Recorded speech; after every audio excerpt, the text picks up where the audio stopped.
Space Podcast, Third Space Podcast, Third Space Podcast, Third Space Podcast.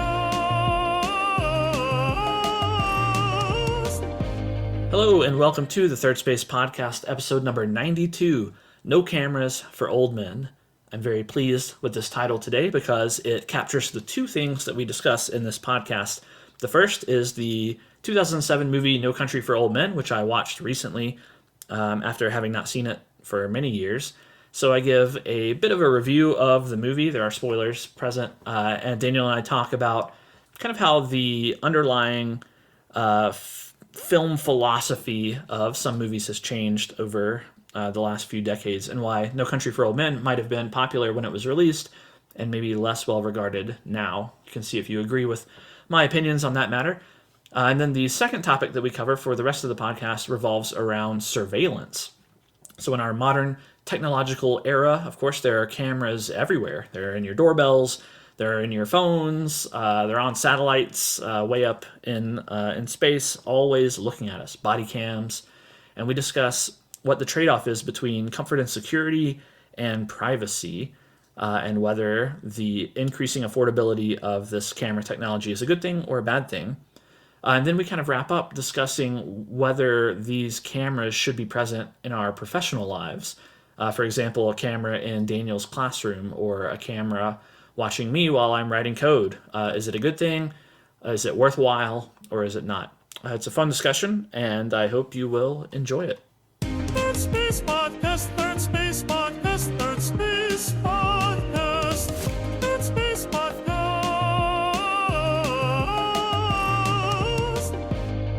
Daniel, Bennett. hello. It's been a minute, Bennett. It's been a minute It since our has. last podcast, but we're back. It's good to be back, baby. Yeah. Let's just jump right in. Okay. I want to, in time-honored tradition, complain about something. Yay, complaints. Have you seen the movie No Country for Old Men? Yes, a long time ago. And I think it won Best Picture, maybe? Am I making that up? I don't know, but it definitely won some awards. It's well-regarded critically. It's popular. It came out in maybe the same year There Will Be Blood, or at least within a couple of years, and they're both regarded as some of the finest motion pictures of the recent modern era. Yeah. Yes, exactly. I think it was like 2008-ish that it came out or something. And I didn't see it when it came out, but I saw it sometime shortly after. Heard all the good things about it, and so got it on Blu-ray back then. And Like a lot of philosophical underpinnings, like critics could... I mean, that's my understanding, is that there's a lot of worldviews, and it's just a lot of depth to it, and you could study it as a film, like in a film class kind of thing. Well, yeah, that probably is true. Well, by whatever route, this movie made it onto my shelf, and so it must have had something going for it in order for me to buy it and give it a shot and not throw it away in disgust. So very recently, within the last couple of weeks, I decided I was kind of bored and I needed something to do. And I was like, you know what? I haven't seen this in a long time, and I've basically forgotten it entirely. So I put it in and watched it. And I found it to be a very interesting movie. And the impression that I got of it watching it recently is much different than the impression I would have gotten of it back in, 2010 or whenever I watched it, because in the intervening years between 2010 and now, we've kind of gone through, and I feel like we're on the downslope of this kind of postmodern, really deconstructive kind of method of making movies. And this movie, if you don't recall, spoilers for anyone who hasn't seen it or doesn't want to, 18-year-old spoilers or whatever, right, learn what happened. But this movie is a perfect example of this postmodern type subversion of expectations movie, because the first 60% of the movie is excellent. When I was watching it, I was like, holy crap, have I just kind of forgotten that this is one of my favorite movies? Because this is really good. 9 out of 10 quality. Good acting. I remember the bad guy was excellent. He'd flip a coin, and he had an unusual kill method with that that little air pressure thing, right? Yeah, and it was a lot of dread and also suspense and mystery. There was I don't remember much, but that's what I remember. And then Tommy Lee Jones had some I don't some remember. folksy lines every folksy. now and then, And the cinematography was like good. It captured the feel. It complemented the dread and felt like vaguely like a Western, if I'm not mistaken. Yes. Yeah, Yeah, okay. you're right. And the acting was solid. Yeah, it was all great. There was a lot of tension as the protagonist he finds some drug money, and then the antagonist, the killer guy, is trying to catch him essentially. And so it's kind of like a cat and mouse thing, very tense. And that's like for the first 60% of the movie, you're like, oh man, this is great. And then for some insane reason at the 60% mark roughly, they kill the protagonist off screen meaninglessly, totally removing all the investment of the viewer. Like I just did not care about the rest of the movie after that happened. Like it was a sudden turn that was clearly a postmodern kind of subversion of expectations thing. Right. And then the rest of the movie is just like garbage. Like the villain, the bad guy, the only remaining person in the movie that inspires any sort of care from the viewer, he doesn't get caught. He doesn't there's no justice, right? Like I don't know if you remember this. Yeah, because the world's meaningless. I just remember them talking Right. about some dream at the end. Tommy Lee Jones has something that feels analytical, and is that it? Am I right? Right, yeah, that's the thing. At the very end, Tommy Lee Jones's character, who's kind of like the second protagonist, he's just kind of a pansy. Like he quits his job, and his philosophical musings is just like the world is kind of gone to crap. There's no country for old men, basically. And I think he even says the name of the movie, which is always kind of corny. And then it ends, and so it's just like really disappointing ending, not satisfying at all, and totally undercuts and ruins the very strong first part of the movie. And I feel like what I'm saying, there are a bunch of people who saw the movie back when it came out, and that subversion is exciting when you experience it. There's a thrill. Anew. It's like finally, I'm tired of what you Right. might consider trite narratives where you can kind of predict where this is going. The bad guy gets his comeuppance, the good guy it reigns victorious, and it just gets a little stale, perhaps, if you were to constantly, if that was the only narrative. So to have a protagonist eliminated, there's a thrill, but I think that thrill is cheap, by the way. Anyway. Well, if you eliminate your protagonist in that way, then you have to make it worthwhile. Like you're signing a check that you must cash by the end of the movie. That's a better way of putting it. There needs to be intention behind it. Right. Yes, you subverted expectations, and the reason a twist is good is not because you didn't see it coming, but because you could have seen it coming if you had put the pieces together, and that's what a tight twist is, I think. It reminded me of Game of Thrones, which was popular around that time, which is also a very subversive, kill anyone at any time sort of thing. Star Wars Episode 7, where they kill Han Solo. Totally kill a guy that everyone loves, and then they could have made it work if the rest of the movie and the sequels weren't utter trash, but they didn't, and so it was a wasted death. So you're not committed to the bad guy gets his comeuppance, the good guy wins at the end. You were committed to honoring the art of storytelling. There are written or unwritten rules. And that, if you violate or subvert expectations, yes, you might get a thrill, but in order to make it not cheap, it has to be meaningful. And if it's not meaningful, and then you try to hide behind some philosophy of, well, the world's meaningless and we're just holding up a mirror, that's just okay, clever, but it's just crappy ultimately. Yeah, right. I think there are two kind of viewpoints you can take analyzing the writing and plot of these movies. You can take a contextualized view or the art stands on its own kind of view. Ultimately, I think the art stands on its own kind of view is the superior one. You don't need to recognize that we're in a postmodern context and then make a traditional good versus evil story to stand out, or you don't have to make a postmodern movie to fit in with what's popular right now. Just tell your story the way it's best presented. And I think that that's the best way to go. I agree, but it's a little bit. I think it's a romantic notion to not say or to claim you're not informed by context, that you're just producing art acontextual. Sure, but my point is just that when you try too hard to blend into the context around you, which seems to be what state we're in for the last 15 years or so, then it all just gets bland and boring and tiring, and like I'll probably now that I've had this second viewing of No Country for Old Men, there likely won't be a third viewing, just because I saw it when it was fresh and I got a little taste of that thrill, I guess, and then now I saw it with the benefit of taking it out of its 2008 context and as a piece of art. In my opinion, it now no longer stands on its own, and there's no point in watching it anymore because it sucks.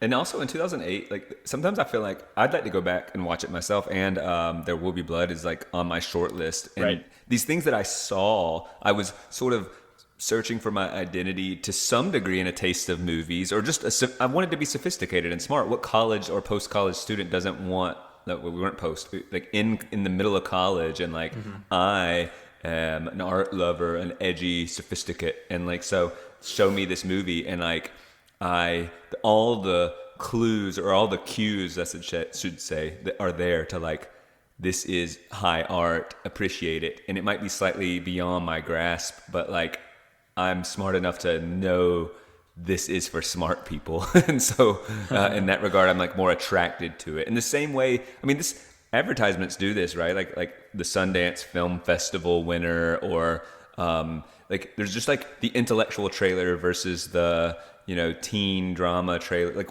they know what they're doing, and it's like I was attracted to that, and I might not have understood it fully, so I would just kind of nod my head.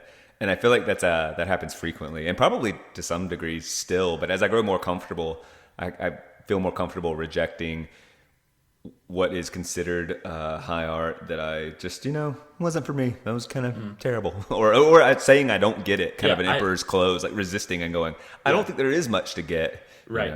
That's how I felt with No Country for Old Men. I didn't think it was an intellectual movie. It wasn't. Like, it was.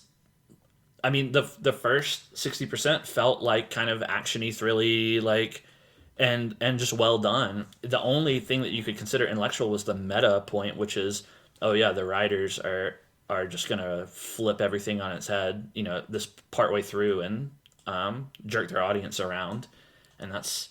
I don't even remember the main character, and I don't remember him dying, if that puts any context on it. I remember the villain, and he was very compelling with his unusual haircut and demeanor, like very fresh feeling in terms of like a good villain needs to feel like pulling on the legacy of what it means to be a villain and like a fresh take. And he did an excellent job. Like, I don't think there has been a villain I can point to. It's kind of like that guy. Like, no, he had his, he was a force of evil, evil that was in the randomness of evil. Because I think evil, well, I guess there's different modes to look at evil, but one of them is that it's this unapologetic, not discerning force that will just wreck or not wreck, and that's terrifying. I want to believe that evil is like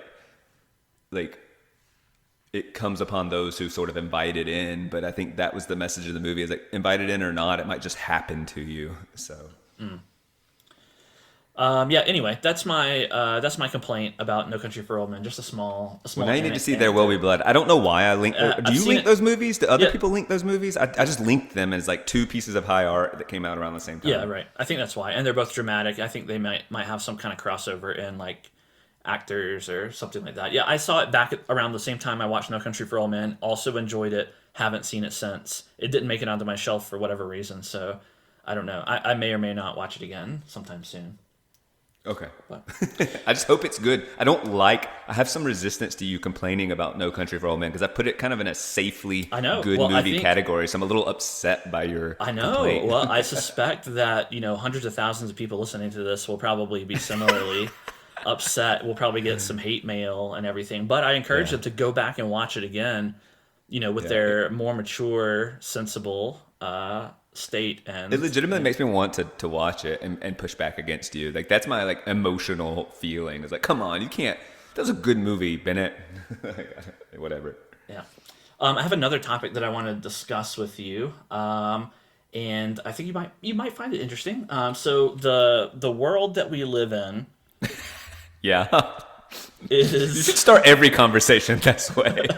We live in a society. We live in a society, and I'm going to ask you questions. And this world is increasingly inundated with technology. Yes. In particular, cheap and accessible cameras. And so we're being watched, or at least have the potential for being watched, almost everywhere. And so I kind of want to talk just about, in general, surveillance, automated surveillance in all these different arenas, what you think of the technology, how it interacts with privacy and security. Is it a good thing? Is it a bad thing? And so on. So, like, for example, just to kind of kick us off, I remember the last time I was visiting you, which I think it was in the summertime, and we were like walking around your neighborhood, and I was looking at all the houses. That's where my mind went too. Yeah, and I was thinking like, oh, why do they put their columns that way, or this not centered, it's ugly, or wow, their landscaping is not good, or whatever. And you were like, you're just tossing out your knee-jerk reactions. Right. And you were like, Bennett, everyone on our street has like these Ring doorbell cameras, and they really do. They're gonna pick us up and be able to hear you like complaining about their houses. So please, can you like not do that, or like whisper, keep it down. And it's kind of struck me that like, wow, that's true. Like, we're on camera everywhere we go, walking around, even like a residential neighborhood, and I didn't know exactly what to think about that. So like, if there was some super machine that could like take it, like even a stroll around my neighborhood, you would be able to like, if you could stitch it together for a composite. Yeah. Is that right? And like, you would be able to trace my movements in the neighborhood.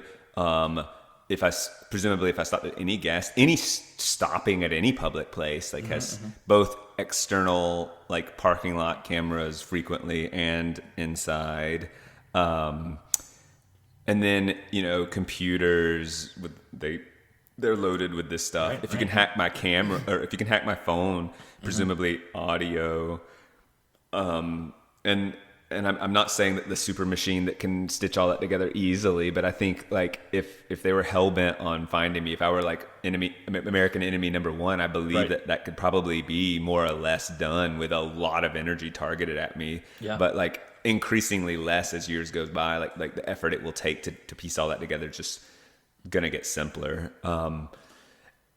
So, that's overwhelming to me. Let's just look at the residential security systems and stuff at first. Like, I'm sure I know your answer, and it's probably the same as mine, but do you think that the increased prevalence of them and the accessibility of them outweighs the kind of privacy concerns? I've been recently considering getting kind of a setup like you have and like all the people in your neighborhood have, so that I can see who's ringing my doorbell, for example.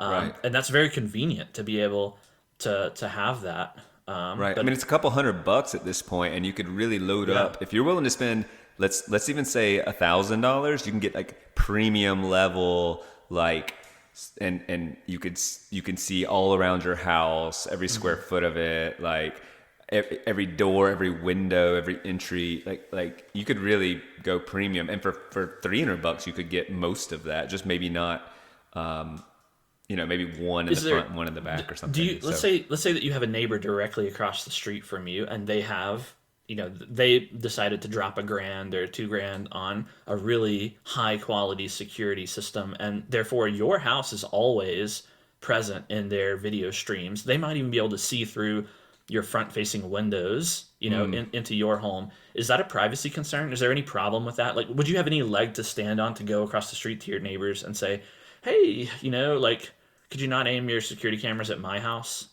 I guess I'll talk. I don't know legally enough, but I think morally I would.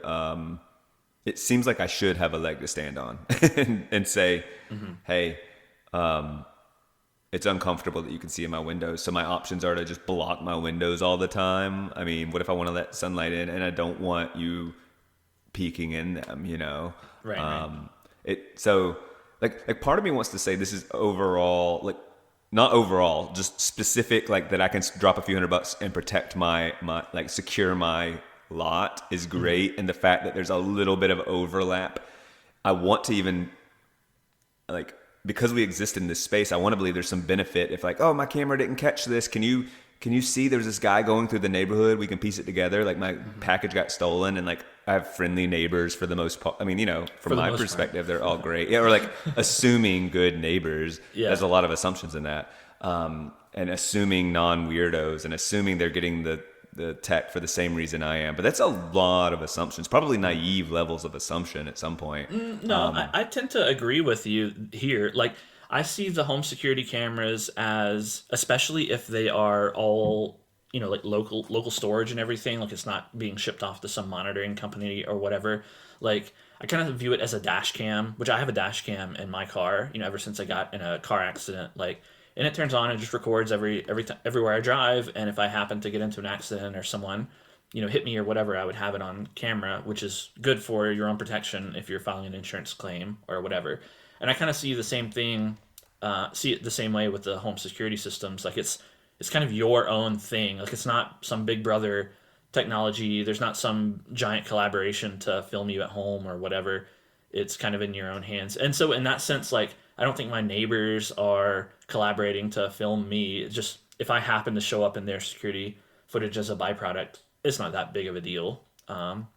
Maybe if they did have some kind of creepy thing like pointing directly at my windows, it would cause me alarm. But that's just not what's happening. So I'm not that concerned about that one. I don't actually, in reality, I don't have concern, but I do have conceptual concern that there is something weird about that.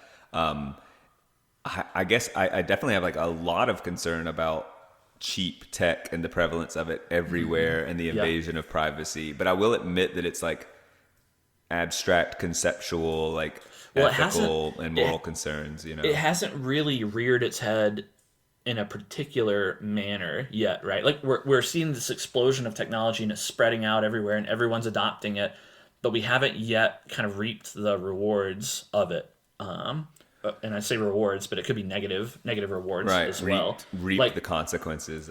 Well, like, think about like there's the home security systems that are kind of individually held, but then there's the opposite end, which is like satellite technology now, which is insane, right? So you can see satellite imagery of your house, or even down to the level of identifying your car, both government satellites and corporate satellites. At very high resolutions. They're taking pictures at multiple times per year, maybe monthly or more. You can pull up your house on Google Maps or Street View and kind of see how you have your yard and everything, right? Like, you can identify a lot of things based on that, just publicly available. Can I back up then and ask you just a core question of like, why value privacy all that much? I mean, it's clearly being eroded. Like, kids I teach, their value of privacy is far less, and probably as a result of like just reality acceptance and growing up in a world where they're clicking all their rights away and knowing that cameras, they just kind of are like, in order to not go insane, you probably have to value it slightly less. And so it's definitely being chiseled away. And there's the argument, which I think is not that strong, but there's something practical about, well, if you're not hiding anything, why? So I want to examine like, where does this value of privacy and why is it worth defending?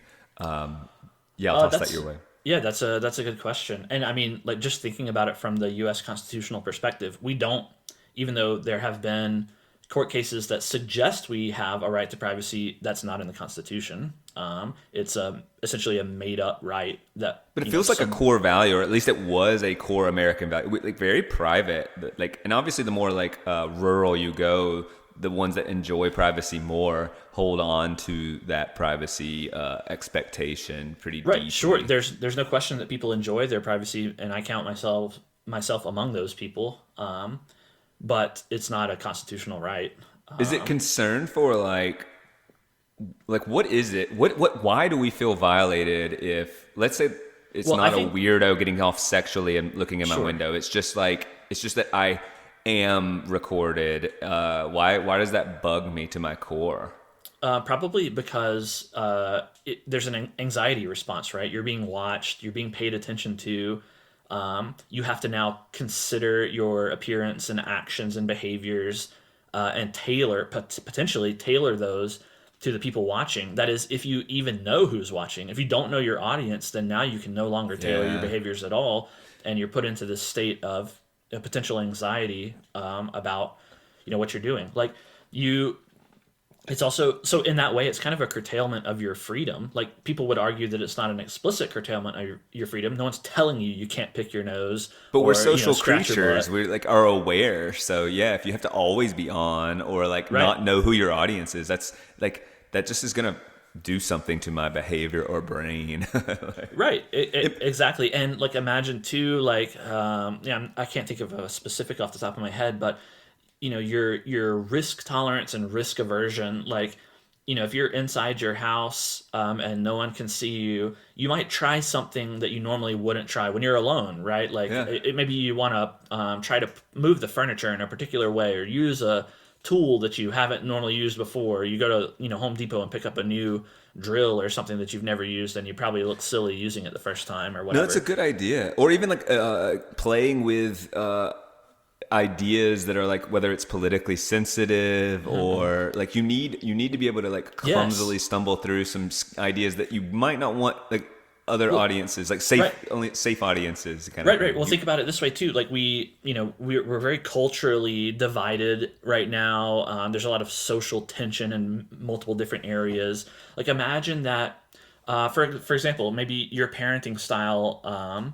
with Cosmo rubs some people the wrong way. And if they could see you, doing those things that maybe you find perfectly normal, or and they dislike it, well, now your privacy has been infringed upon, and they may take some action. They may try to influence the way I'm in a defensive I'm a defensive position when I'm not even asking to be on offense or defense. Like, I feel like I should have a right to either go to battle or not in some ways. And do you think it even goes deeper? Like, let's talk about like bodily autonomy, and like in this, it's not just this tech era is coinciding with like AI and manipulation, and the fact that I have a body, and what does it mean to have any control whatsoever of your life? Like on some level, it's like, well, I choose to physically express in certain ways, and now knowing that like there's something about taking my body, that even just the image or the avatar or whatever, like this digital representation of my body, and like now you have some sort of possession of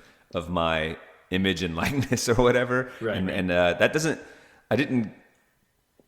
I just don't know the terms.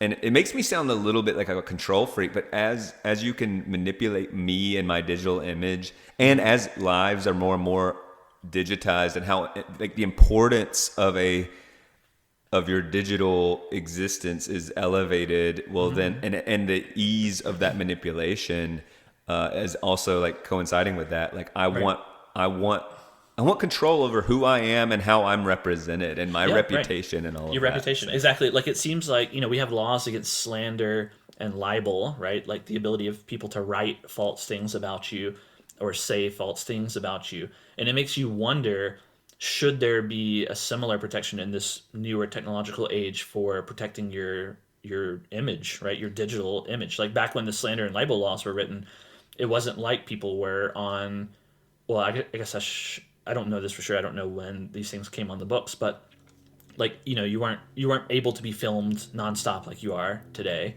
certainly. And it just makes you wonder about that. Now, I'm not generally a person in favor of increasing regulation, but this seems like something that might need to be protected. Or like, if not from the government end, maybe from the consumer end. For example, when I was thinking about the Google Maps, Google Street View thing, I happened to be looking on my street. I was going to see what my house looked like on Street View. But I noticed that a couple of my neighbors' houses were blurred, and I moved the little, the virtual car around and down the street and around the corner. And no matter where I moved the car, the houses were blurred to its view. Intentionally. Very intentionally. Like they opted out or something. Right. I looked it up, and you can submit a request to Google to blur your house on Street View, and they'll do it, which I might do that now. Yeah. But like, it was interesting, and it made me think, like, okay, what if there is some consumer end? Like, what if you could wear a little device, it clips onto your belt or your collar or something, and it like interferes in some essentially opts to blur whatever way. That means. Yeah. Right. Like I don't know how the physics of it wouldn't work out exactly, but just imagine that technology exists and it blurs you in any camera field that you appear in. Like, that seems like a worthwhile device. Like, it seems like something that could be certainly used for harm, right? Like criminals or whatever. But like, do we have the right to protect ourselves from being filmed or not? Like, what's the difference from wearing a big face mask and mustache or hat or whatever? It's like just a different method of preventing yourself from being identified. Yeah. It's so funny that I immediately go to the other end of like, wait, why does that person like, it'd be like someone walking around in a ski mask and you just are going to be like, what are you doing? I'm going to be alerted to that person. And this is a way to wear the ski mask without the ski mask. Cause at least the ski mask indicates a little bit of danger, or at least just some subversion of expectations.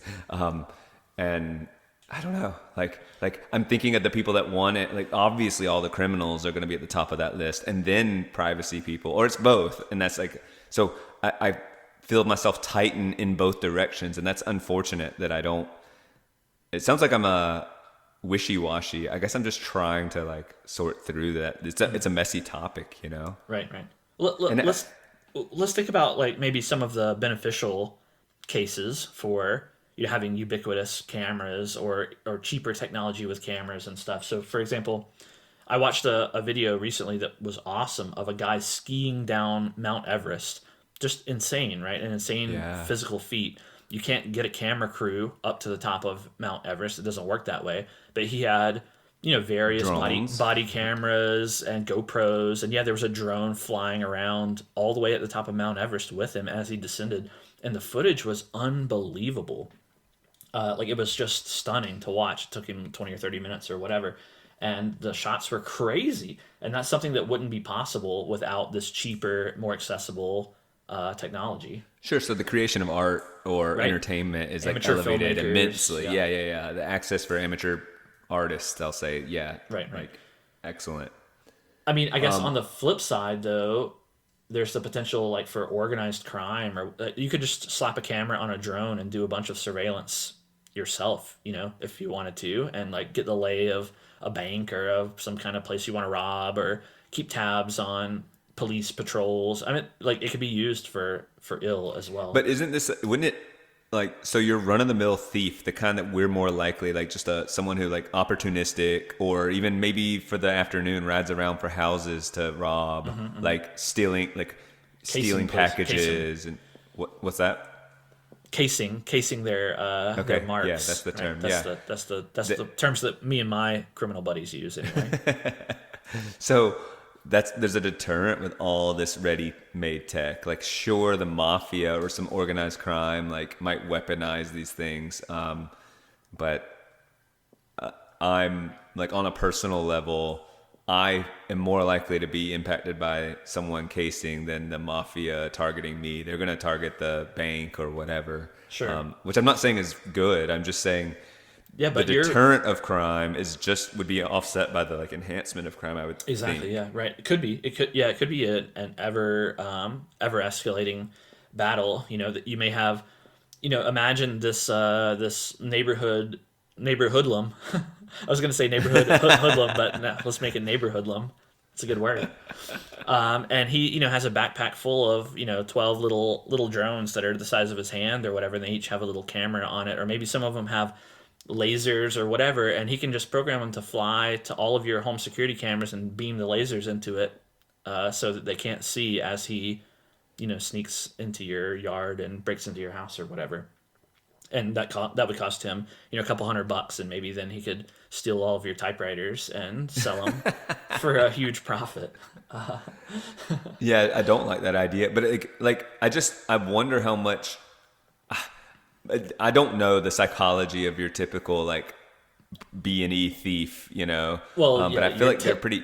Your typical is going to be not that sophisticated, but like there are more sophisticated criminals, and the accessibility of technology is going to push that balance more towards the sophistication end. Do you think that the second, though, it's a more sophisticated, I take comfort, this might just be a narrative I tell myself that's completely not rooted in reality, but the second you have a more sophisticated thief, I'm not their target. And so I feel like, okay. Whew. Yeah, sure. That's true. And, it relieves you from having to think too hard about it personally. But it still is a societal issue, right? It is. And their target is the millionaires and the $1 million houses. But the millionaires and the $1 million houses are like matching that energy with whatever like security. So it's this, it's that strange world. Like I have the security meant to deter, the level that I'm likely to encounter probably. Like I have Simply Safe, and I don't think millionaires are going Simply Safe. Maybe I'm wrong. Maybe it's just as good, but like it's just Simply Safe is the name, right? You think of when you think of like. Did we get a sponsorship or something? I'm just saying that they're the most affordable, reasonable, good customer service. What about? All right, so we talked kind of about individual cameras, and then kind of like the Google Earth stuff, and then criminals. But what about government surveillance? So I'm thinking in particular like traffic cameras. Like I don't know if you've heard of flock cameras. Have you ever heard of that term? I don't think so. I only heard about it recently, but Flock Safety is like this private surveillance company, and they've been doing a lot of contracting with local and state governments, and so a lot of cities have been putting up these solar-powered Flock cameras everywhere that are essentially kind of like your Simply Safe home security system, like high quality, cheap, and then they're AI powered, so they can recognize, anytime a car goes by, it can get the make, model, tag number, color, all of that stuff, and store it in a database, and then interface with law enforcement so that they can essentially pull at any time what any car, where the last time it was seen and all of that kind of thing. Okay, so if someone's on the run or whatever, presumably to catch criminal behavior, and they could there's always been like sort of cameras on the interstate, right? But or at least that's I think that there's been cameras, but this is just if it's cheap and everywhere, then yeah, they could track down any car, and it's a government road. Like I'm gonna try to defend it for a second. Like when you get on the road, these are public roads. So in the same way that when you're in public spaces, you're sort of giving up some of your rights to privacy. Yeah. And like, again, I try to take comfort, and this is not good, but I just say like, no one's interested in me. And if I'd be very frustrated if they started saying we need to make a little more money. Daniel went 70 and a 60. Right. That's like, there's something about like the right to face your accuser that seems important to me, but also just like that's BS. Like you're going to track some speed limit stuff, and then in the face of like, if you're trying to, like if some criminal's on the run, or if a car was stolen, or if one of those Amber Alerts, yes, all of this is like seems healthy. I mean, I'm going to put a huge asterisk, but just like I'm giving knee-jerk reaction, like yay, we can catch bad guys. If I'm defending the good elements, if catching bad guys quicker is a good thing. But it's unavoidable that like the other side of that is like, why do you need to know my speed limit? And if I become someone's political enemy, or if I become more likely than not, I'd become just a good statement, like, oh, let's crack down on whatever it is. If it's like, hey, we want to crack down on this type of person, and they have a digital profile, and I fit that type, and they make a statement about it. So that's a concern. Yeah, one other concern that I can think of is the danger of hacking the systems. Like government systems are not known for being the most secure, up-to-date, cutting-edge systems, and so I could easily imagine someone being able to hack the camera system and get access to all of that data, which you may wonder what could that data be used for, but I don't know, data is valuable. It could be used for, again, casing criminal activity or stalking behavior or whatever. Who knows what it might be potentially used for. And even I mean, if you go, there's like different layers of it being bad, but like if it gets hacked and even sold to like how does Google make its billions? Is data. Like they want your information, so they would be interested in some hacker saying, hey, I can tell you Daniel's driving habits and like what restaurants he goes by. So it sounds innocuous, but like even more targeted ads. Right. Like, yeah, we just become more and more of this product, and that's unnerving to me. And then obviously there's like warfare type things, like if you can hack cameras, right. Like that's true. Yeah. The more like nuclear type moments of when I don't know exactly how, but like if you could manipulate cameras, like traffic lights and cause chaos. I don't know.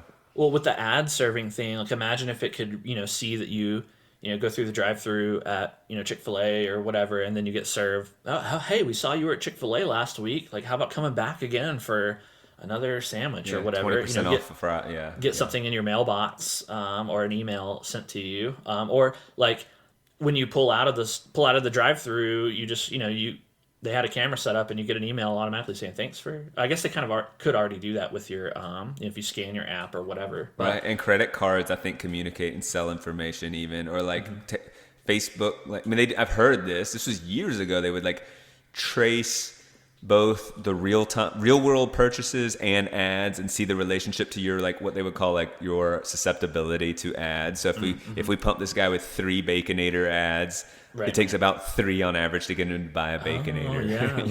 Yeah, yeah, that's very interesting. That they could actually get results for their advertising tests. Yeah, like individualized almost, and like based on like profiles, like what kind of consumer I am, and it's not just what kind, but my susceptibility levels. And they might not waste their time on someone like you. You'd be on probably the far end of like just very, very not susceptible.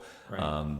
But they would also know Bennett's in purchase mode. Get him now, like is it that bad for you? You might even enjoy some benefits, like it knows how serious of a consumer you are, that you're about to purchase in the next 3 days, so it's going to actually offer you the best offers. Whereas someone like me or people that are more susceptible to me, it's like, because I find the oddest thing, once I've purchased, let's say a hoodie, it might, like back in my clothes shopping, they might say, well, here's the deal about a hoodie. Like once Bennett purchases it, he's done. He's got his hoodie. But there are other people that like see a better hoodie right after they purchase it, and they don't end up, they tell themselves they'll return first hoodie, but buy a second, and they end up with 3 hoodies or whatever. There's got to be like products with that, like clothes, for instance, that like people will tolerate buying additional, like they're not going to buy 3 hammers, but they will buy 3 hoodies or 3 like things of clothes. And so because I've always found that weird, like I've already bought the product, now I'm getting all these advertisements for it, why do you think I'm going to buy another one? Like, so back to the kind of government surveillance thing, what do you think about police body cams? Are those more good than bad, or more bad than good, or what?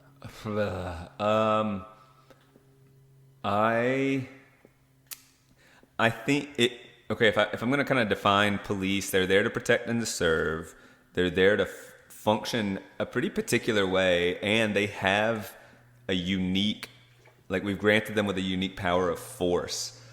And so the duty they have to enforce force responsibly is very important. And so I think there's an argument to be made that like it will help protect them, like these body cam, like to make the case that look, I'm not just claiming I was in danger. You can see that I was in danger and had to respond with force, or you could see that I asked the suspect to be compliant 3 times, and then they reached, for their, and like so, and then I think, like any surveillance, like hopefully 99% of it's like very boring and just, discarded at the end of the day. There's a lot of questions about that too. Like how long does the stuff, like at the end of a shift, if nothing happened, we're not going to get nitpicky, or maybe month. I don't know if there was like a sketchy interaction, but it wasn't quite on the, like, it wasn't a big shootout. It was just someone being rude. And then later they claim and said, oh, he was being a certain way to me. And you can say, no, I wasn't.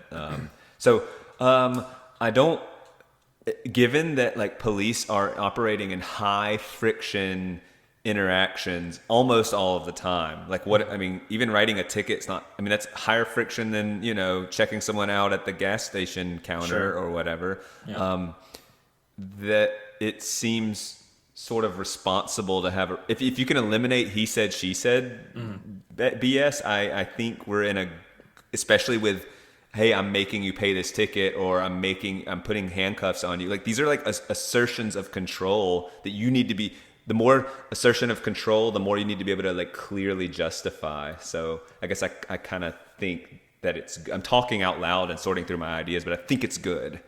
I tend to agree with you. It seems more good than bad for accountability's sake, both to protect the police officers, right? So like, maybe you're arresting someone and they claim you're being abusive or, whatever, then you have it on camera and now the truth is there for everyone to watch.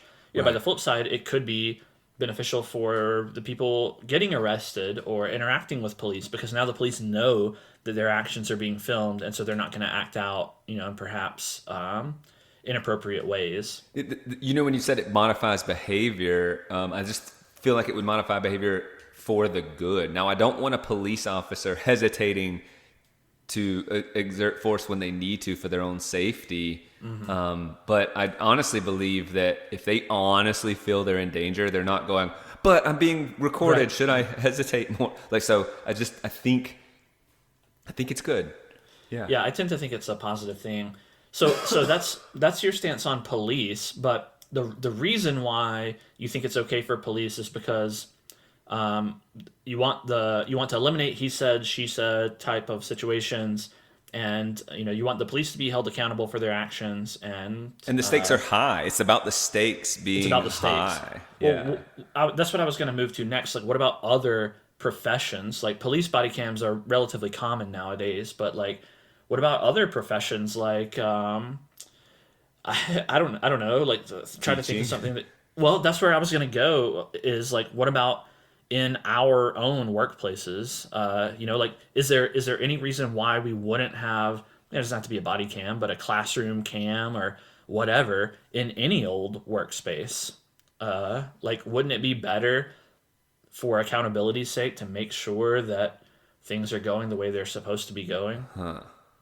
I mean, I definitely hesitate. First of all, the stakes aren't that high. There are metrics say. What do you mean the stakes aren't that high? It's the education of our youth. Yeah, Daniel. I'm saying it's the future generation. Like we're gonna retire and get old, and these kids are gonna be taking care of us, and we got to make sure that they read the entire dictionary. Yeah. So if the Odyssey isn't taught to perfection, I should pay a price. Right. The teacher needs to be punished. I'll say not only this. I'll say that. And I know you're being a little bit silly, but like the stakes are high with the immediacy of violence is always looming when it comes to police work. And hopefully not at all in the classroom. I know that's like unfortunately not true, but in some school districts but like for me, it's absolutely true. There's no looming violence. I also think that what it means to be a good police officer is actually far more black and white than what it means to be a good teacher. And so what good teaching looks like, there's a pretty strong range because it's more of an art form. I think police work is still an expert of their craft, and it takes dedication, and the ability to de-escalate, for instance, is an art. So I don't want to demean any of that, but I think that there are just clear boundaries to evaluate when it comes to police work, in which you could say that's fine. Like the idea of someone saying, like, for instance, lectures are currently under a lot of scrutiny in high school classrooms. You're not the sage on the stage or the guide from the side, and people really punish bad lectures. But I think what's bad about bad lectures is the fact that they're bad. They're engaging, charming professors who that's their skill set. They can weave a narrative, and they should lecture more often than the person whose strength is not to lecture. So where I hesitate is that if you got some sort of filming for evaluative purposes to make sure you're serving these students and how important your work is, that like the nuance of good teaching is so multifaceted that like it could be weaponized in ways that are really harmful to the craft of teaching. But I'm trying to think of it seems dissimilar to say the same thing about police work. It's like well, I just think there's just a more normal range of like, what does it mean to be rude as a police officer? And if he finds himself in elevated friction, you could identify like, look, when you're going up to the people, you're not saying how was your day, you're going like, why were you doing that? Like, you were accusatory and you immediately elevate. We can talk about de-escalation tactics. But as a teacher, I might start off with a random question of the day most of my classes. Like I write on the board something like, actually my last question was, would you rather be admired by many, many strangers, or would you rather be understood by a select few? And then I put it on the board, and we go through in about a minute's time, and I just tally up them. They don't explain it. They don't whatever. Sometimes they can't help themselves. But my point is, I like it as an icebreaker to begin class. But there could very easily be a group of educators saying that is a time waster. that is not serving the sort of educational purpose of scope and sequence. Like, cut it out, Daniel. And that would hurt my heart, right? Like, that would no, I enjoy that. It's part of my belief about craft.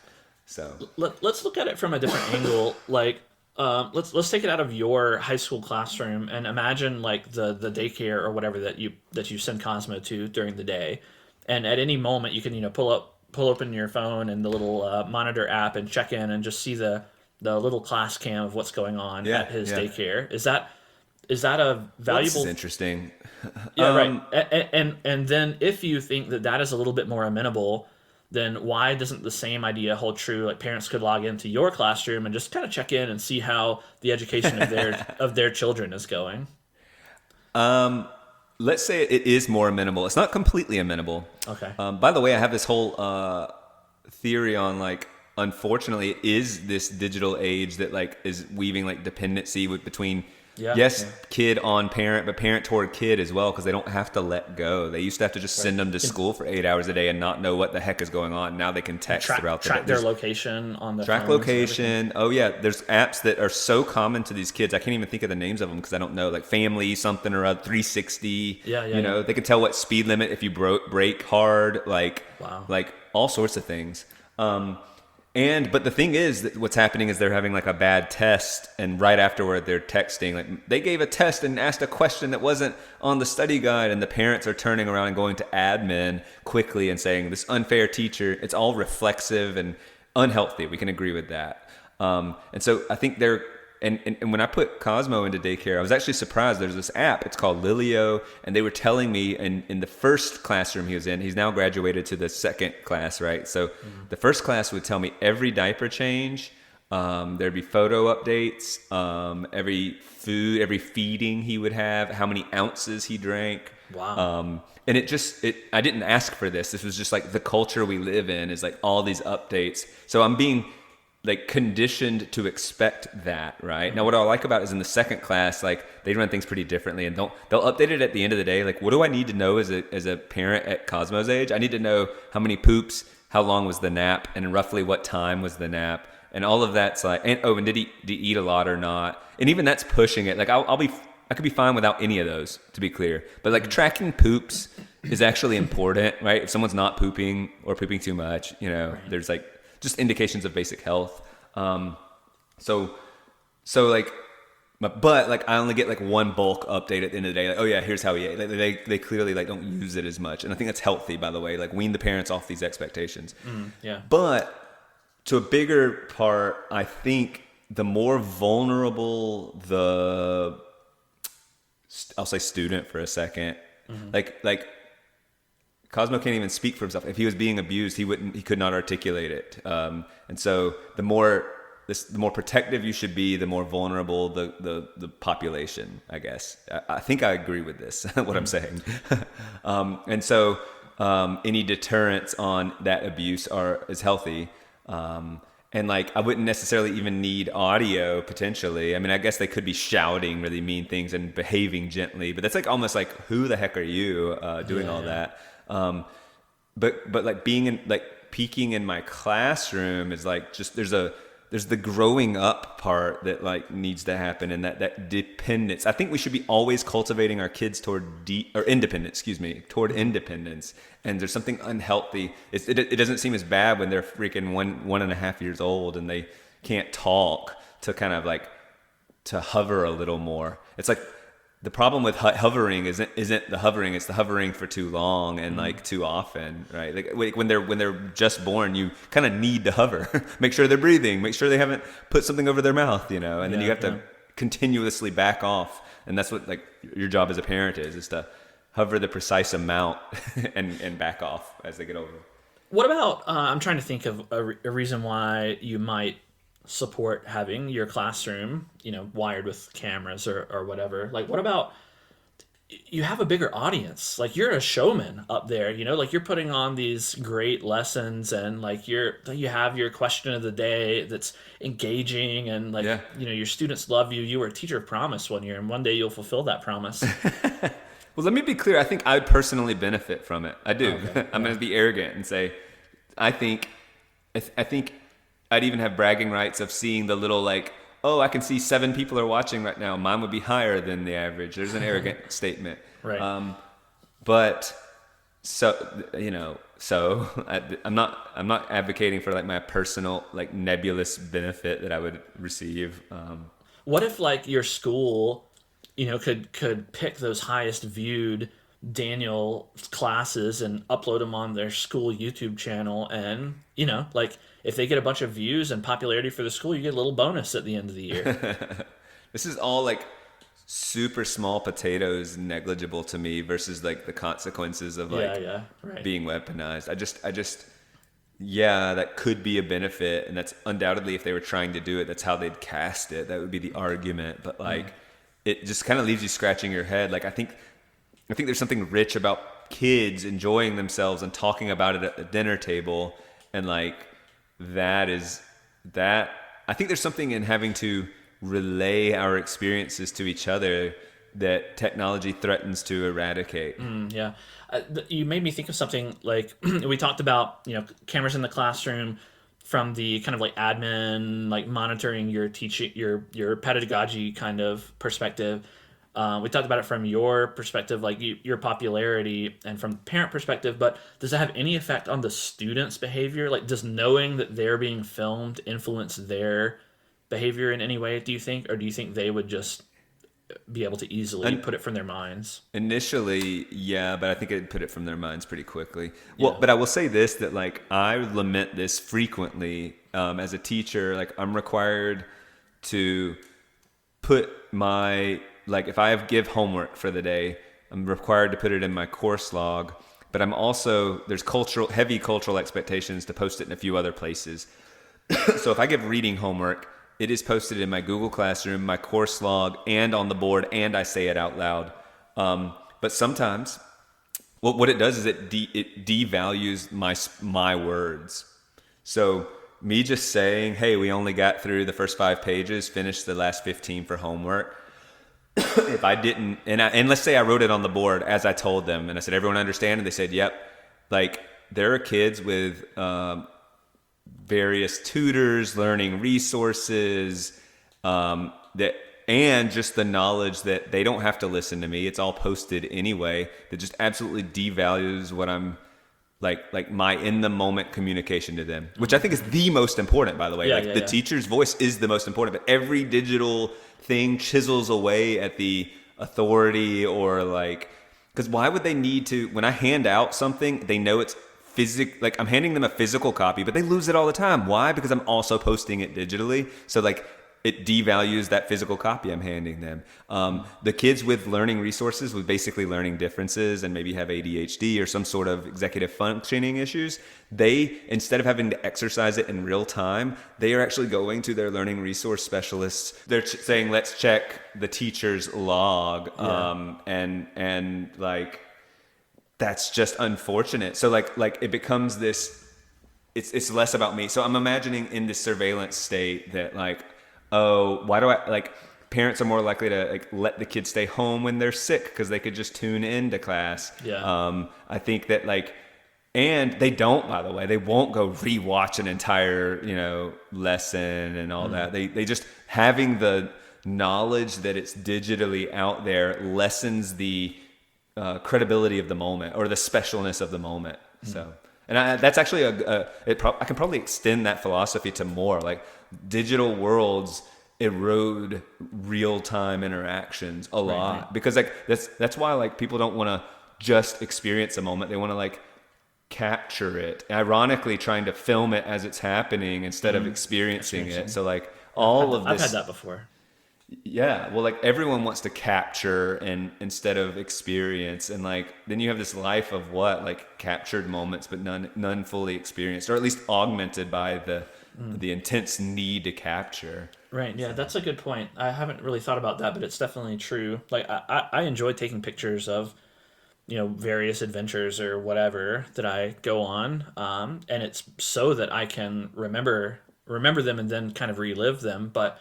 Yeah, if you're always capturing, if you're focused too heavily on taking pictures, then you're not experiencing the moment as you have it. Now, I think I haven't gotten anywhere close to the dangerous line there where I'm not enjoying the moment, but I can definitely see some people going that far. Yeah, well, like even like the first I don't know, there was some. I read this piece about like it was some famous pitcher in his last game and his final pitches or whatever, and everyone's looking at it through a phone in the stadium, trying to capture it. When something was special about this guy's career, and I don't know, it just like rubbed me the wrong way. Like the idea of what should be. I mean, I'm not opposed to taking pictures, especially at events that are meaningful. So there's just some sort of healthy balance. In the same way, I'm not completely opposed to some sort of digital presence. It's very useful to have a course log, I can see why admin sort of that's just so normal, and like that's what we live in today. So like I sound like an idiot fighting it, but like I think the real frustrating part is like if I say finish those pages and forget to put it in the course log, it's kind of like kids will like claim that, and maybe even be defended. I've seen this in some cases that the admin will be like, well, you didn't put it in the course log, like basically course log or it didn't happen. It's like, oh, so this like digital document is more meaningful than like my words in real time while being present. Like what? Like when I was clear. It's not like I was vague, So. What about my job? In fact, this question of considering cameras in my job was the seed that sprouted the idea for this entire episode, because very suddenly, after many years working in my job, which I write code. Like I sit at my desk, I work remote, and right. I write code. That's what I do. They decided to institute a camera policy at my work, and so requiring people to turn on webcams or whatever for certain meetings. There are various stipulations for they when need to see your face. They want to see your hair. I mean, what is it? What do they want? Well, I wanted to, of course had my reaction and my opinion to this policy, but I wanted to see, what you thought. Like, what are the possible pros and cons of such a policy? Let me back out and say, as a teacher, when I had to teach during COVID and it was a class full, and like my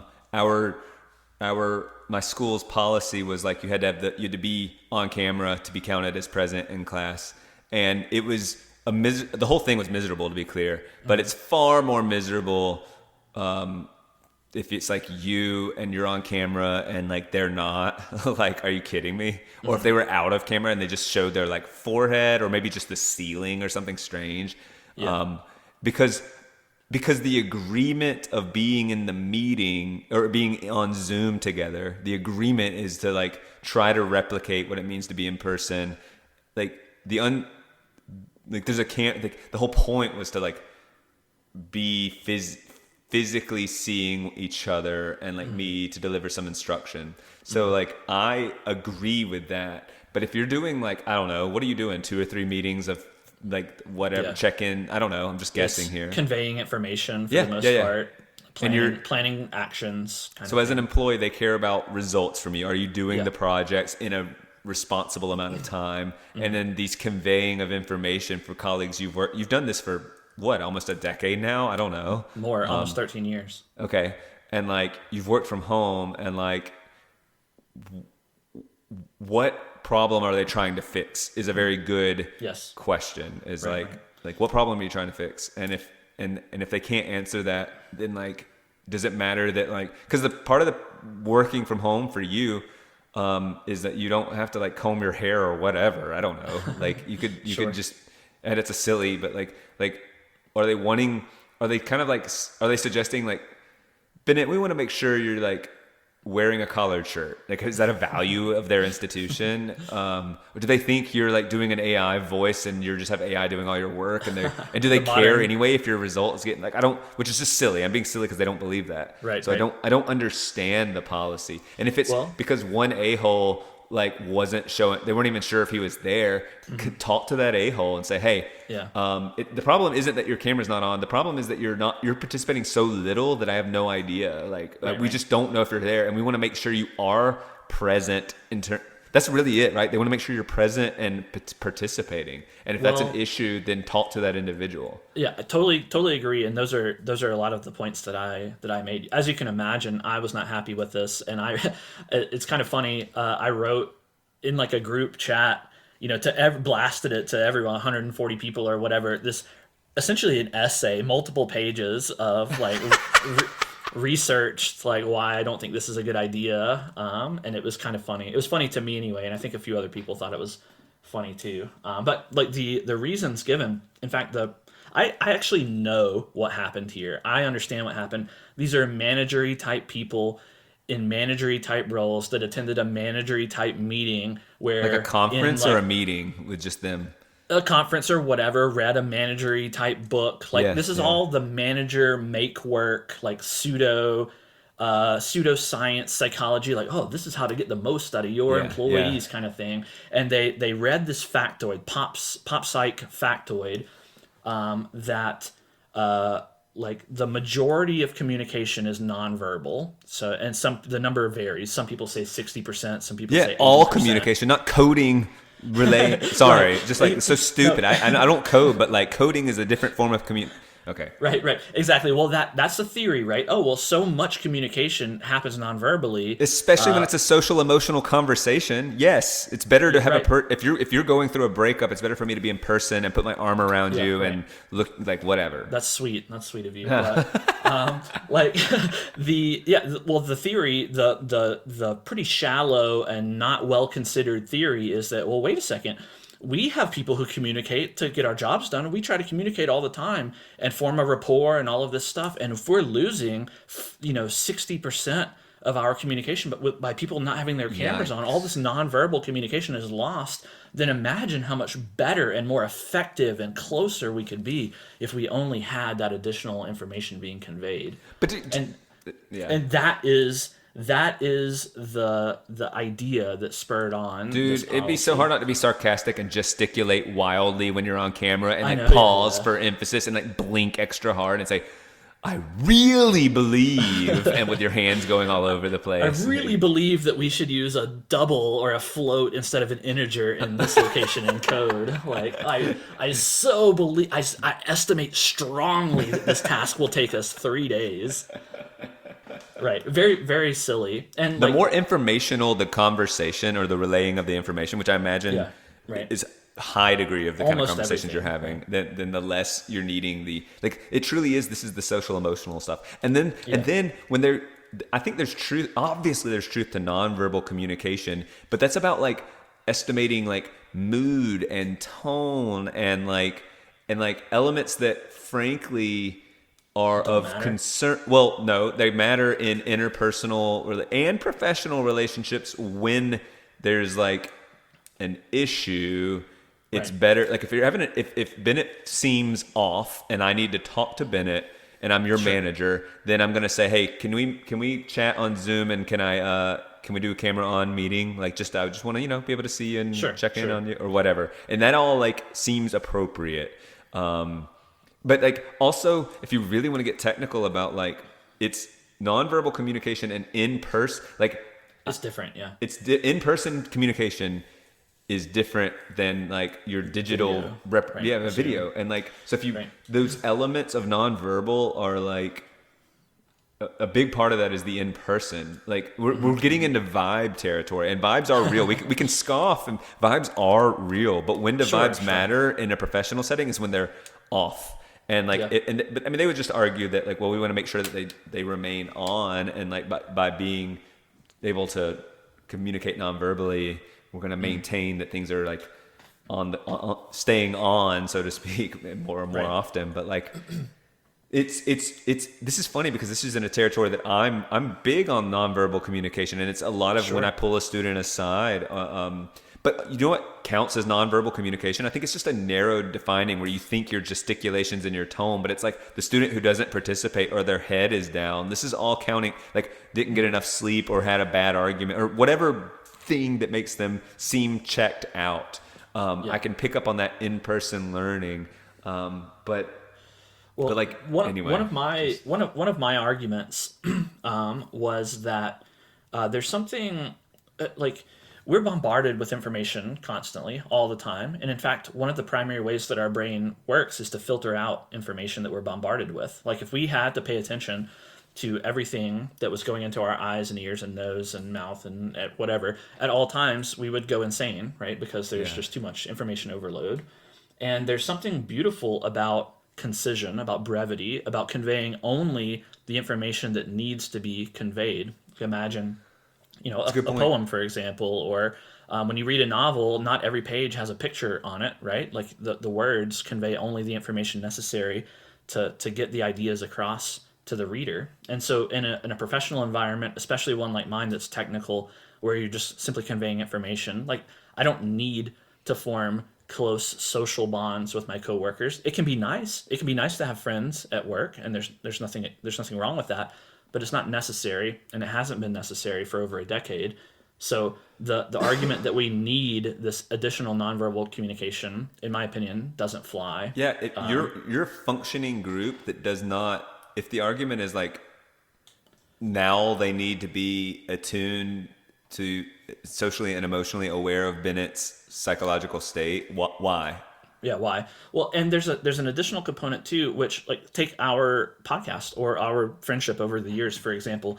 We're not together in person very often anymore, nor do we FaceTime or video chat or whatever. Most of our friend communication for the last 5 or more years has been simply verbal communication. And I wouldn't say that has impacted negatively our friendship. In fact, I would say that we've learned how to detect tone of voice and everything in a verbal way that allows our friendship to continue in a perfectly fine fashion. Yeah. And I think that same sort of thing is possible in a professional environment. Like For sure. I feel very connected, quote unquote, connected to the people on my team. In the ways that you should, right? Yeah, right, exactly. In the ways that I should. You've learned to work a certain way, yeah. Right, in the ways that I should and know more. And so it's a perfectly functional system. Is the suggestion that blind people aren't capable of like being as productive? Like, wow, that's a great point. I should have added that to my essay. But seriously. Yeah, right. Because in absence of sight, they learn, that's the point you're making, is they learn. Yes. They still have them because in our relationship, when it necessitates just phone calls only, then like you adapt, Yeah. So, well, there's putting aside the my argumentation on it, the camera policy is in place. It's it's been a few weeks now, and people have either obeyed or not obeyed. You can imagine what camp I'm in, and it hasn't been strongly enforced, and it just kind of seems like a thing that might just kind of waft away and not be thought of too much. But some people have turned on their cameras, and some of the things that I predicted have come true. Like it's very distracting to have, when you're trying to convey information or listen to information, to have a dozen little boxes with people's faces bobbing around and their distracting backgrounds or whatever on. It's distracting, and you tend to look at it. Some other people have reported that if they have their camera on, they get distracted looking at themselves. Yes. I was constantly looking at myself as a teacher. Yeah. Right. Wondering that. And one thing that I have noticed in the times when I have had my camera on, like I do it in like one-on-one meeting. I'm not totally anti-camera, by the way. Like I think that, if you're having a one-on-one conversation, like, in a review, or you're, discussing disciplinary action or something like that, then it's better to be able to see the other person for those nonverbal cues. But like, when you're doing that eye contact, which is extremely important in human interaction, doesn't work, right? Like there are no eyes. When you're looking at someone's eyes on the screen, you're not looking into the camera, and there's no connection there. Right. You're both looking at this screens. At least that's what it looks like. So. Right. And in a larger, like in a conference type setting where you have a bunch of people, 10 people or something together, and you see everyone's faces, you cannot tell when their eyes are on your picture on the screen, right? So like, imagine the in-person analog where you're all around a conference table. You can tell when people are looking at you and paying attention to you. When you have their attention, for the most part. Yeah. Or at least they're conscious enough to feign attention, but yeah. But you know when to speak, when not to speak. You know when to emphasize a point. You have that awareness of, you have a deeper connection to the ongoing conversation. But in a virtual space, you don't. You don't know when people are looking at you or whatever. And then you also, in a virtual space, this isn't as applicable to my workplace, but getting back to some of the trust and privacy things that we discussed earlier, you don't know when anyone is going to take a screenshot or record their screen or whatever and capture your, if you were in a real conference room, someone would have to be up in your face with their phone filming you or taking a picture of you or whatever. But in the virtual space, you have no idea. Like, you don't know what kind of ill motivations people might have to take a picture of you and send it along to whoever. Like, all the people I work with now happen to be, pretty great and on the up and up, and I like working with them. But there have been points in the past where I've worked with people who are badly motivated, trying to tarnish your reputation or whatever. And you wouldn't put it past someone like that to try to capture a moment where you look distracted or, you're not wearing your collared shirt or whatever, and try to use that against you in some fashion.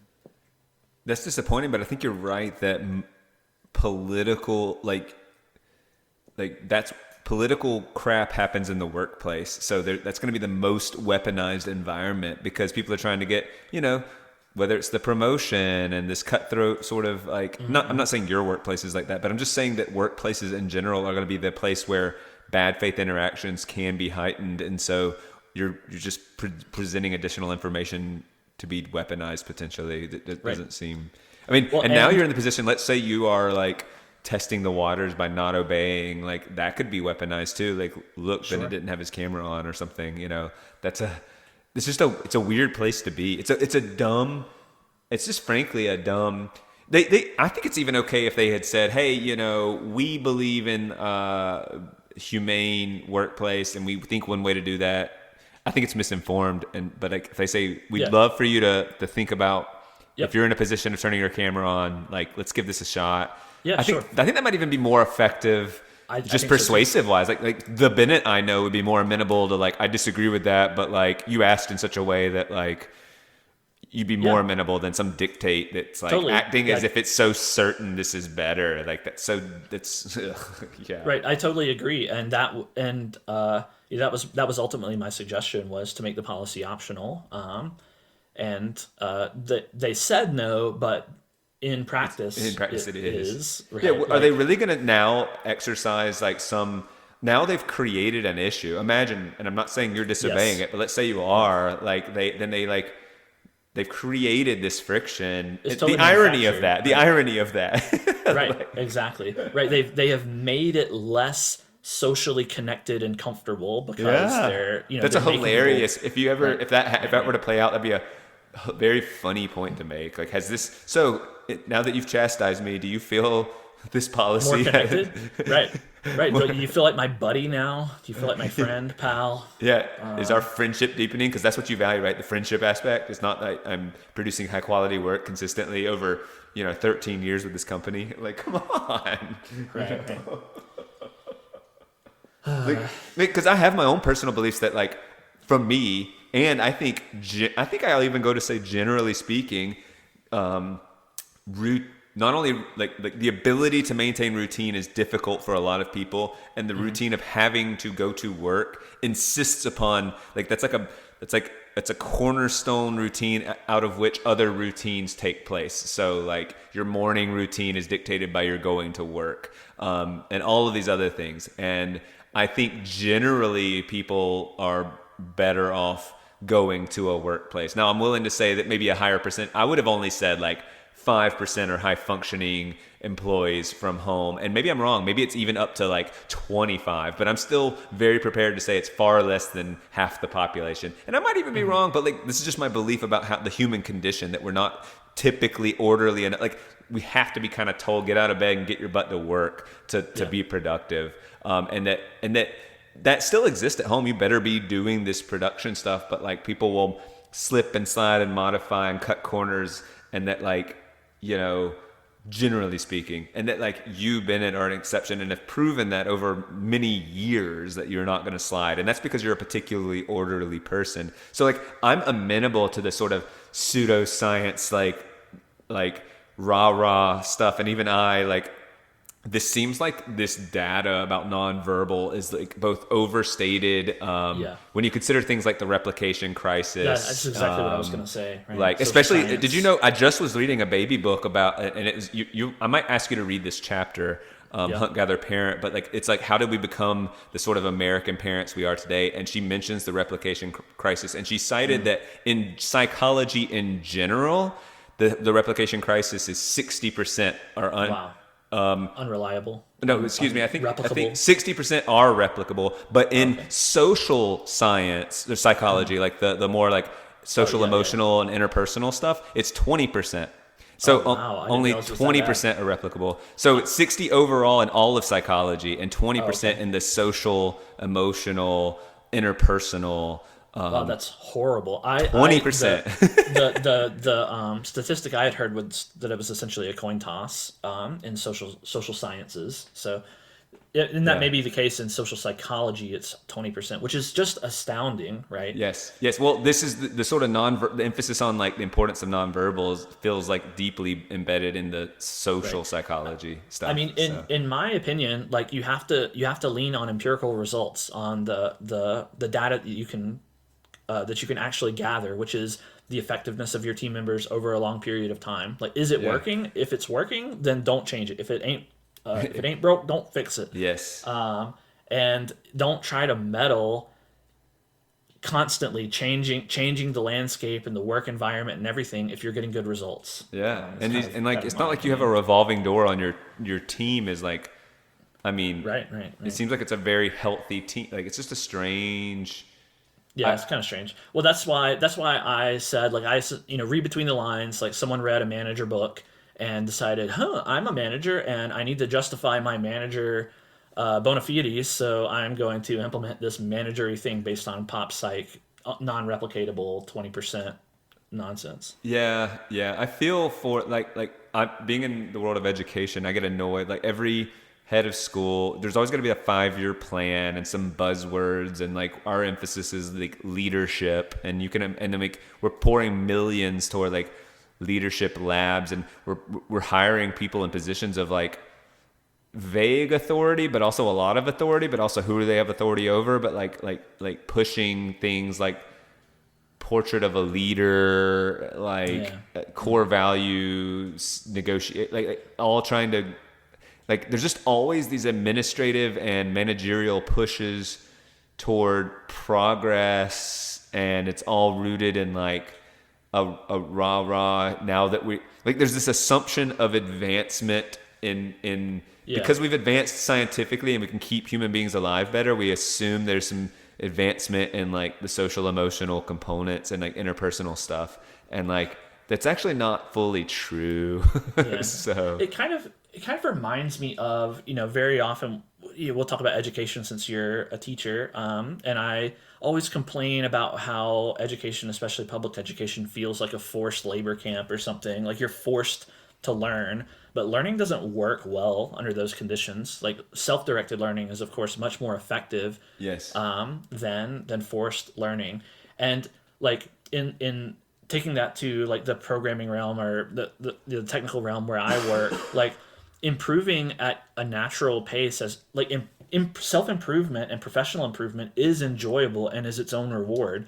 And having some external force come in and say, you know what, we're going to improve our team cohesion by, instigating this policy. That's just an unnatural way to foist that upon people. And I don't think it's as effective. Like it gives you the same sort of internal response, which is resistance and displeasure that having some kind of educational lesson forced upon you does. Yeah. Well, I mean, I think we've lost sight in education. Like the reality is we're trying to make kids learn, but we're also trying to produce good citizens, and hopefully learning and being a good citizen are they overlap. Complementary. Yeah. But I'm not like, there's like to be a good citizen, there's like an obedience thing, which is antithetical to risk taking. Right. And so there's a lot of, and like being in an independent school, and public schools, but the race is toward good college admissions. So like there's a lot of distractions from learning. So conversations are about grades and evaluations that result in grades that are going to get you admissions. Like it's very clear that the students' sole focus is where they're going to spend 4 years in college at the prestige or whatever. And it's a very strange. Like maybe there's some wisdom since kids can't conceptualize their entire future. Maybe it's worthwhile when they're 14, 15, 16 to be considering just college is right around the corner. And maybe that's like, maybe there is wisdom in that, but like some of it, I feel like kids are getting out of college. Like look how this has played out. They've been like, people are like overeducated and underserving the community in a weird, or like they don't, they're like, you know, getting degrees that are kind of like, I actually think college has lost its way because they're also just like, we're trying to produce people who can function in the workplace, when like, I think their original like was to make you just like a thoughtful, critical human being, like like to you it was like really for like rich people too. It wasn't for everyone. It was just like, here's how to think and be an intellectual, and then that's just what college was. And now it's like, what is it? Is it like glorified trade school, or is it like what is it? It's just a way to get a lot of debt and go somewhere for 4 years, and like evaluating the quality of institution. Like you have Ivy Leagues, then you have like really good state schools, and then you have like, just it's hard to know what does your degree from a certain place mean. Like it's all like, what are we doing here? Well, and then when you factor in the grade inflation and the admission criteria and all of the decay of metric or merit-based education, then it makes you wonder truly, like what, even when you finish, like what worth is it? I taught an op-ed piece written in 2023 that stated like unequivocally the ACT and SAT scores continue to trend downward, and the number of A's are the most common grade in American high schools, and they're on the rise. So we're getting better and better grades, and if you believe the ACT and the SAT to be a metric, like a standard metric, which I think is the answer is yes, it is.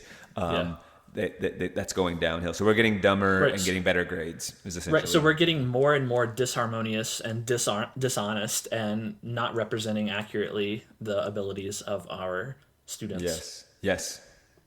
And then so like, does the A mean they came to class, submitted things, and were well behaved, or does it mean they were like thoughtful, insightful thinkers, learned the lesson, or does it mean they were like in the English classroom, does it mean you were able to follow the structure and submit things timely, but like we need to get some cameras in there quick. Yeah, we can. That's a good way to end this. Get some cameras in there that'll solve the problem. Tech tends to solve problems historically. Right. It makes promises of efficiency, and it totally delivers, and our lives are easier, less chaotic, and anxiety-free. Yes, absolutely. and our next podcast will be a video podcast. So. Yeah, is that what your way of saying that? We need to, and I'll gesticulate wildly. It'll be great. Right. I'll wear a collared shirt. All right, the end. That's all. Bye.